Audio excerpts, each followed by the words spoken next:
Halo, selamat berjumpa lagi dengan saya Dr. Insinyur Iwan Jondra, MSc.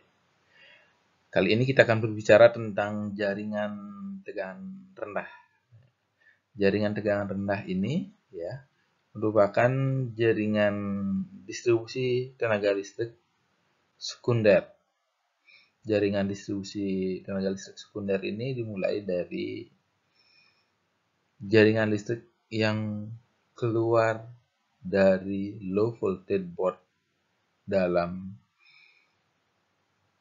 gardu distribusi.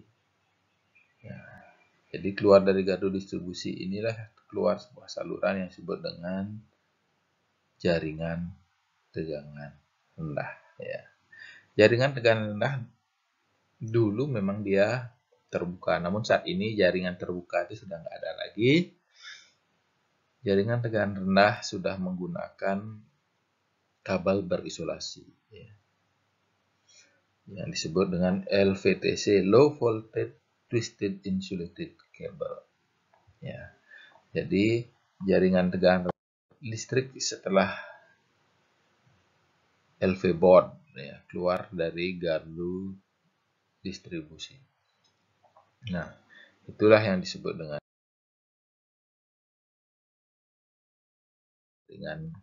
tegangan rendah. Jenis-jenis dari JTR itu ada saluran kabel udara tegangan rendah, ya, SKUTR, ya,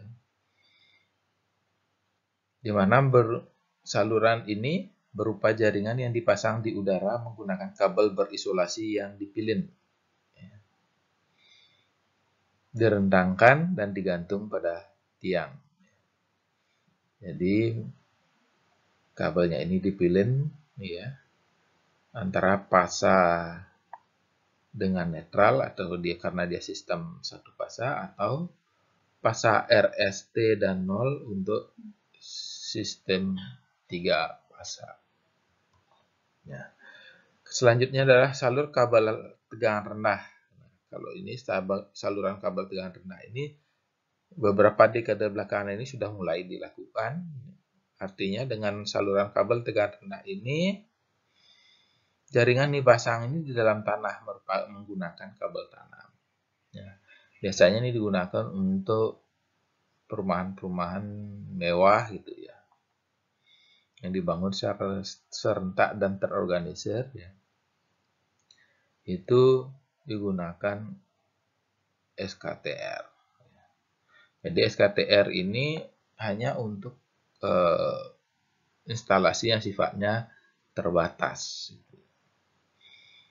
Kenapa tidak di saluran umum menggunakan SKTR? Karena memang kalau SKTR ini kalau dibuat di saluran di konsumen biasa, ini akan rawan terjadi pencurian listrik karena gampang sekali melakukan tapping di dalam sistem tegangan rendah tanpa menimbulkan risiko.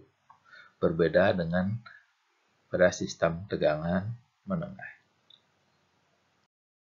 Nah, kalau kita lihat konstruksi SUTR, baik tiang awal maupun tiang akhir maupun tiang berbelok, ketika merencanakan kita cukup dengan satu tabel ini. Ya. Ketika misalnya tiangnya lurus, aksesoris untuk menggantung apa? Suspension. Tiangnya tiang 200 dan cukup satu buah dengan panjang 9 meter. Ya. Jadi kalau di sini ini tanpa penguat, ya, ya, sampai di sini, ya, sampai di 30 derajat. Tidak perlu menggunakan penguat, ya, atau dalam bentuk baik itu track screw, kontramas maupun drag screw, ya, itu. Nah, kalau lebih ini begitu 40 untuk aksesorisnya begitu 40 derajat ke atas, ya, ini sudah mulai menggunakan double dead end assembly atau large angle assembly. Ya. tiangnya tetap saja berubah. Jadi untuk SUTR ini konstruksinya lebih sederhana. Namun kalau sudah 40 derajat ke atas ini dia harus diberi penguat berupa drag screw maupun. Nah, di gambar ini gambar konstruksi ya. Tiang awal ini biasanya ada di gardu. Nah, tiang awal ini cirinya di sini menggunakan dead end ya, aksesorisnya. Nah, ini gambar secara konstruksinya. Ya. Kalau dalam dunia nyatanya ini, ya. Seperti ditunjukkan dalam gambar, ini namanya dead end. Dead end assembly. Dead end assembly ini diikat pakai stainless steel. Kemudian di sini ada di stainless steel ini ada dua menggunakan stainless steel. Kemudian stainless steel ini mengikat bracket. Ya. Dari bracket ini baru dikaitkan dengan seling. Ya. Dicantolkan ke strand clamp. Jadi strand clamp ini dia akan menjepit pasa netral ya. Jadi penghantar netral. Sedangkan pasa RST-nya itu tidak dijepit. Ya. Kenapa? Karena untuk penghantar netral ini terbuat dari baja, bukan aluminium seperti yang penghantar RST. Ya. Makanya untuk sistem SUTR ini kabel LVDC-nya biasanya misalnya 3 kali 70 mm plus 1 kali 50 mm. Artinya penghantar RST-nya itu 70 mm, penghantar netralnya ini adalah 50 mm. Jadi tidak bisa penghantar RST-nya dipegang dengan menggunakan strand clamp. Nah, maka dia akan mudah putus ya, karena dia merupakan aluminium. Sedangkan penghantar netralnya adalah baja. Ya. Jadi ini dikonstruksi di lapangan, mohon berhati-hati. Bagaimana tahu kita bahwa ini penghantar pasa, ini penghantar netral? Nah, ini ada garisnya. Kalau penghantar netral ini kabelnya polos, tidak ada garis, sedangkan pasa R itu ada garis satu, di isolasinya garis sepanjang isolasi. Kalau pasa S-nya garis 2 sepanjang isolasi, kemudian untuk pasa T-nya garis 3. Nah, itu untuk membedakan penghantar RST dan netral. Jadi netralnya itu polos, tidak ada garisnya. Oke. Selanjutnya kalau tiang akhir serupa dengan tiang awal. Nah, dia isinya juga dead end, tapi ada tambahan berupa span screw. Nah, sehingga dia disebut dengan adjustable dead end. Jadi aksesoris akhir yang bisa diatur, adjustable dead end. Nah, kalau di tiang awal kabelnya ini keluar dari LV board, ya. Kalau di tiang akhir kabelnya ini masuk kepada sebuah tabung pipa PPC yang disebut dengan bundle end protection. Ya. Nah, bundle end protection ini diikat pakai stainless steel strip. Ya. Nah, Anda bisa lihat di gambar ini ada stainless steel strip pengikat. Ya. Nah, untuk aksesoris adjustable dead end itu terdiri dari strand clamp, span screw, ya. Kemudian ada selingnya. Ini bracket. Bracket ini diikat dengan menggunakan stainless steel strip. Stainless steel strip ini ya merupakan lembaran pita stainless yang dikunci dengan menggunakan stopping bekel namanya. Bentuknya seperti kepala sabuk ikat pinggang. Ya. Ini namanya stopping bekel. Nah, kalau untuk yang pengikat Bundle end protection juga sama, stainless steel stripnya menggunakan pengikat penguncinya menggunakan stopping bekel. Namun untuk membentuk agar pipa ini tidak mudah bergeser-geser, apalagi lepas, maka sebelum dililitkan di tiang, maka di sini antara pipa dengan tiang listrik itu ada pembatas berupa kawat, ya, yang disebut dengan link. Jadi ada link pembatas. Sehingga di sini ini bentuk diameternya jadi kecil sesuai dengan ukuran pipa. Kalau ini stainless steel yang mengikat di tiang, dia diameternya akan besar sesuai dengan bentuk tiang listrik.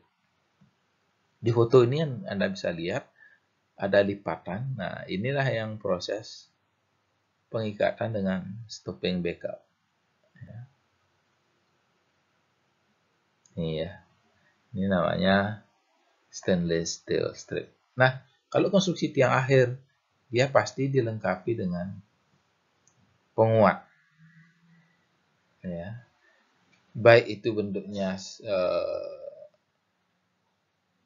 guy wire, ya, atau disebut dengan track screw seperti gambar ini, maupun nanti ditopang pakai tiang penopang. Di sini bentuknya drag screw, maupun kontramas misalnya ternyata di sini nggak bisa dipasang track screw, dipasang tiang lagi di sini, pasang tiang misalnya ini tiangnya ditarik stainless steel strip, stainless kawat penegang di sini, ya, yang disebut dengan staldrad, ya. Ini baru kemudian dipasang, ditancapkan ke bumi di sini berupa guy wire, ya. Jadi inilah konstruksi. Nah, bagaimana untuk jaringan yang lurus? Misalnya jaringannya lurus. Untuk jaringan lurus ini menggunakan aksesoris namanya suspension. Ini gambarnya suspension. Kemudian suspension ini digantung di dalam sebuah penggantung yang disebut dengan bracket. Bracket ini sama dengan untuk yang di tiang awal maupun tiang akhir, dia ada diikat dengan menggunakan stainless steel strip. Nah, ini Anda bisa lihat, ini ada stopping bekel untuk pengunci agar stainless steel strip ini tidak melorot ketika diberi beban penghantar di suspensionnya. Jadi suspension itu gini, dia hanya menggantung. Nah, kembali lagi yang digantung di sini ini adalah penghantar netral. Sedangkan yang di sini, ya, yang bebas ini adalah penghantar fasa RST. Ya. Nah, ini kalau tampak dari samping seperti begini, ya. Ini bracketnya, ini suspensionnya. Penghantar netralnya di sini, ya. Tampak atasnya ini. Jadi jaringannya lurus sampai dengan belok 30 derajat. Itu masih menggunakan aksesoris ini yang disebut dengan suspension. Nih, 40 derajat, ya. Selebih dari ini sudah menggunakan aksesoris yang berbeda disebut dengan large angle atau belokan dengan sudut besar. Ini Anda bisa lihat large angle pasti ada apa yang disebut dengan guy wire, ya, atau track screw. Nah, ini kalau di sini track screw, kalau misalnya di sini ada sungai, tidak mungkin memasang track screw, maka di sini akan dipasang drag screw. Ya. Nah, ini dia jaringannya berbelok seperti ini. Ya. Nah, itu yang apa namanya bentuknya, ya. Nah, kalau Anda lihat dari sisi atas, nah, ini hampir sama dengan gambar ini, ya. Jadi dia berbelok, ya, dengan sudut 4 di atas 40 derajat. 40 derajat itu adalah ini ditarik lurus, kemudian inilah sudutnya di atas 40 derajat. Ya. kalau dia lurus ini ya 0 derajat. Nah, itu hampir mirip dengan suspension fungsinya, namun kalau kita lihat dari samping ya, tapi ini dia ada penariknya. Dia terdiri dari dead end dengan adjustable dead end. Ini adjustable. Ya, itu. Jadi ini tampak atasnya ya. Tuh. Jadi dia bisa untuk yang berbelok ataupun untuk tiang penegang atau percabangan. Ya. Tuh.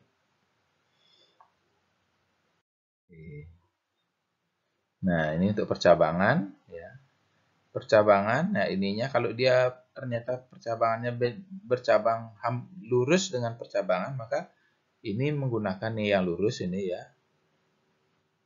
Ya. Kalau misalnya ini tiang penegang, ya, ini menggunakan tiang penegang atau lurus banget, gitu ya. Yang menggunakan harus menggunakan large angle, dan yang sini menggunakan adjustable dead end. Large angle itu di sini yang lurus ini satunya dead end, ini adjustable dead end. Untuk awalnya ini menggunakan adjustable dead end untuk yang percabang. Ya. Baru kemudian di join di sini. Ya. Nih, baik posisi lurus maupun berbelok di gambar. Ya. Itu pada kondisi tertentu percabangan dapat juga dilakukan tidak menggunakan aksesoris dead end ini, ya, large angle ini. Kalau dia bukan tiang penegang, artinya lurus. Jadi ini menggunakan suspension, ya. Pengantar yang ke kiri dan ke kanan ini menggunakan suspension, menggantungnya. Kalau di sini menggunakan adjustable dead end, ya, ini menggunakan dead end, ya, adjustable dead end. Itu. Jadi ini berbagai konstruksi tiang percabangan, ya. Jadi nyambungnya di sini, ya. Kita bisa lihat di sini, ya. Nyambungnya di sini. Ini kalau cabang 3 aja, kalau ini gambar paling kanan ini adalah cabang 4. Ya. Lurus ke kanan ke kiri, ke atas, dan ini ke bawah. Gitu. Untuk menyambung di sini ini tidak menggunakan persing clamp kayak dulu, sekarang sudah menggunakan CCO. Jadi dia dipres tujuannya agar koneksinya ini kuat, ya. Untuk mengantisipasi terjadinya gangguan antar fasa, CCO diberi isolasi berupa isolasi karet yang umumnya disebut dengan isolasi Scott. Misalnya ini agak tebal Scottnya, tidak cukup Scott 30, mungkin Scott 40 gitu ya. Sehingga lebih tebal sehingga aman dari gangguan. Saluran JTR ini sampai pada terakhirnya nanti pada saluran rumah, ya. Ini kalau digambar ini dari JTR, jaringan tegangan rendah yang sudah kita bicarakan tadi, baru di jumper ke rumah-rumah, ya. Itu. Ada juga model SR yang langsung dari gardu, ya, dari gardu langsung ke rumah-rumah, ya, seperti ini. Dan saluran rumah ini ditarik dari JTR ke rumah atau dari rumah ke rumah yang lain. Nah, gambar seperti ini. Nah, konstruksinya dari JTR ke rumah ini bisa langsung, untuk bangunan yang tinggi bisa dari JTR langsung saja ke rumah. Tapi kalau rumahnya hanya satu lantai, biasanya ini dilengkapi dengan duct standar. Ya. Jadi menggunakan duct standar kalau misalnya bangunannya rendah, ya. Tujuannya supaya saluran rumah atau SR ini aman dari gangguan mekanis tersangkut. Gitu. Ya. Tuh, makanya di sini diberi alat seperti tiang yang pendek itu namanya duct standar. Biasa ini menggunakan pipa. Nah, ini gambar duct standar ya.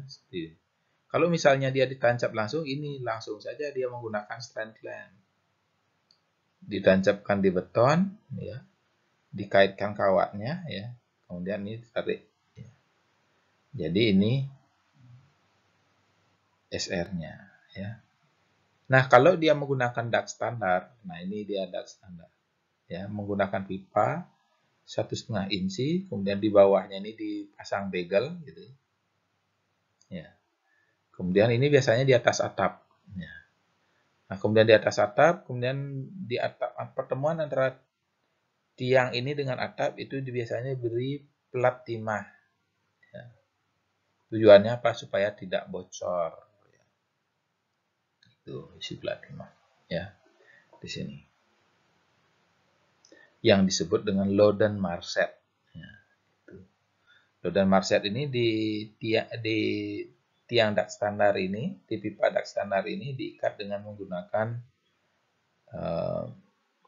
bagel atau dengan menggunakan ring yang bisa diatur, ya. Ya. Nah, untuk menambatkan SR, misalnya ini dari JTR, kemudian ini ke rumah lain, ya. Di sini dipasang penggantung pengait, ya, yang disebut dengan strain hook, ya. Jadi tempat pengaitkan strain clamp. Nah, ini namanya strain clamp. Ini gambarnya agak kabur, tapi ini dia bentuknya, ya, strain clamp. Nah, itu.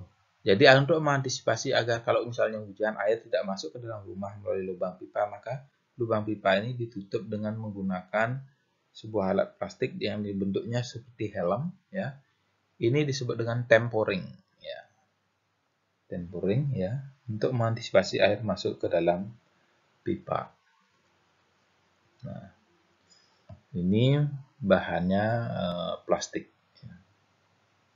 Nah, ini duct standar, ya, saya kira udah maksudnya duct standar tuh ini, ya.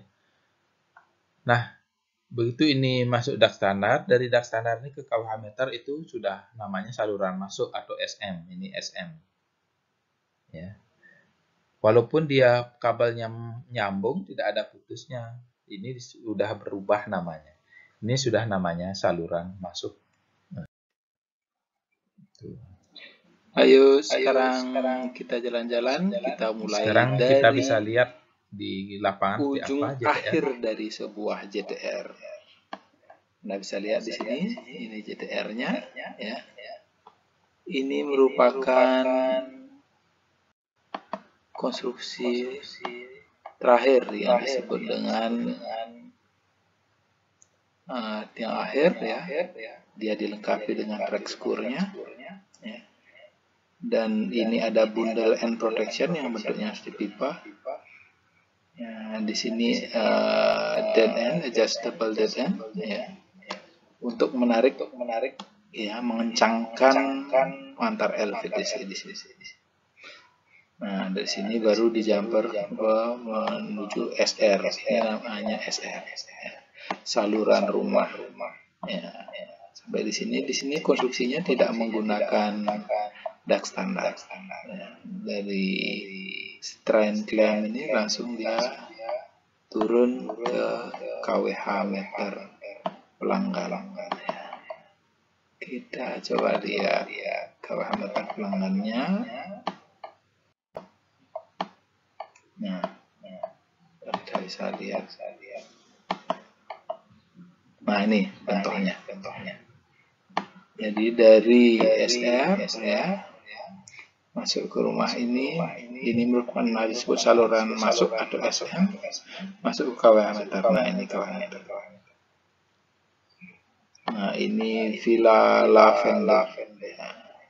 Ini rumasan. Kita bisa lihat ini konstruksinya namanya konstruksi suspension. Karena jaringannya lurus nih. Nah, lihat. JTR-nya digantung saja begitu.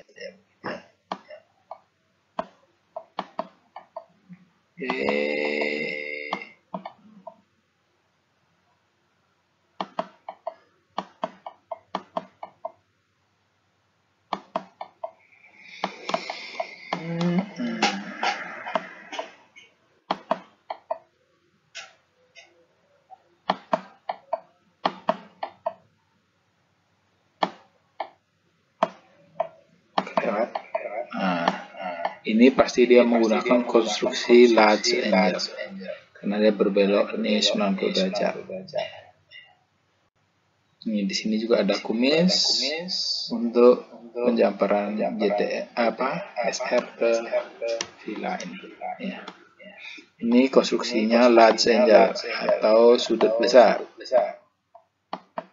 Nah, ini disuplai dari sebuah gardu di sini ya.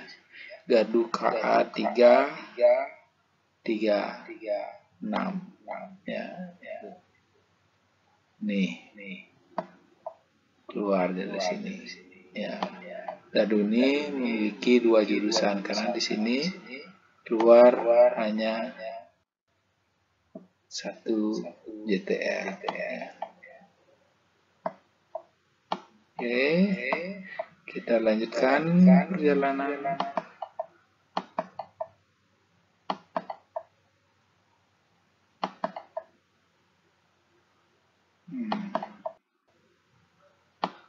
Ya. Ini eksklusif residen.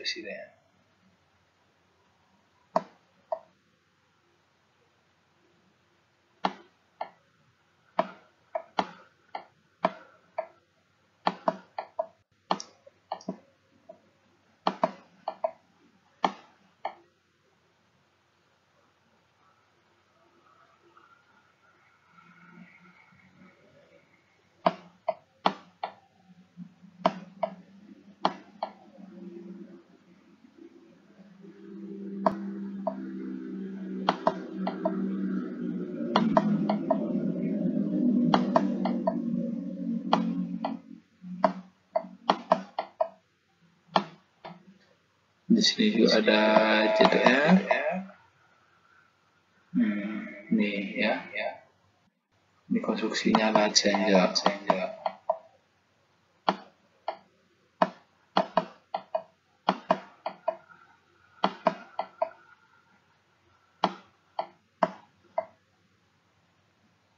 Nah, di sini juga ada gardu.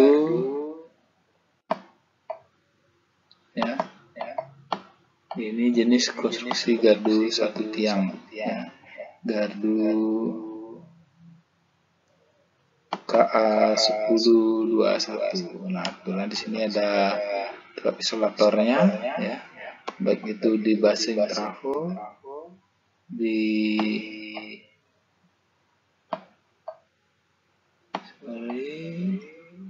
basing trafo, di cut out, ya, di jumperan, ya. Ini LLC, lifeline connector, jumperannya menggunakan isolator, dan di isolator tumpu juga dilengkapi dengan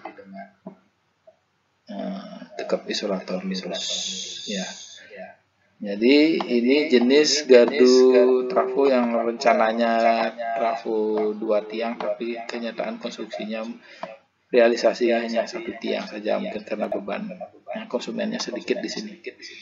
Ini trafo 1 tiang tapi keluarnya hanya 1 jurusan aja. Anda bisa lihat di sini ya.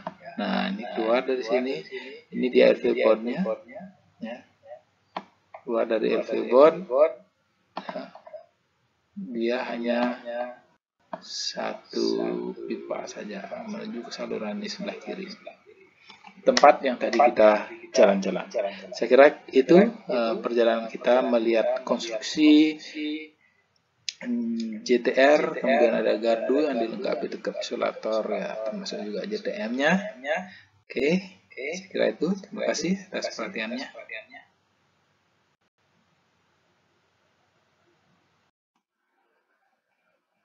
Sekarang kita akan melihat konstruksi untuk SR dengan menggunakan DAX standar. Anda bisa lihat dari suspension JTR ini ya, dipasang sebuah SR di sini menuju rumah ini ya. Nah, bisa lihat di sini, kita zoom dulu biar tahu seperti apa konstruksinya. Nah, di sini menggunakan DAX standar. DAX standarnya ini datang dari tiang dan ini akan diteruskan ke rumah lain. Ini kebetulan bagian atasnya ini temporingnya sudah rusak nih. Nggak ada topinya, tidak ada. Ya, ini strain clamp kanan ke kiri. Ya. Ada jumperan dari sini, dari SR ke KWH meter milik konsumen di rumah ini. Demikian model SR dengan menggunakan DAX standar, namanya DAX standar.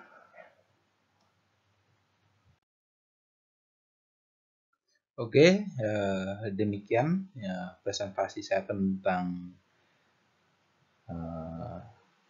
jaringan tegangan rendah yang berangkat dari LV board sampai menuju saluran masuk konsumen ya. Jadi dari JTR saluran rumah sampai dengan saluran masuk. Baru selanjutnya sampai pada properti milik PLN terakhir, yaitu KWH meter. Demikian presentasi saya hari ini. Terima kasih atas perhatiannya. Saya tutup dengan Paramasanti. Om Santi Santi Santi. Om. Terima kasih.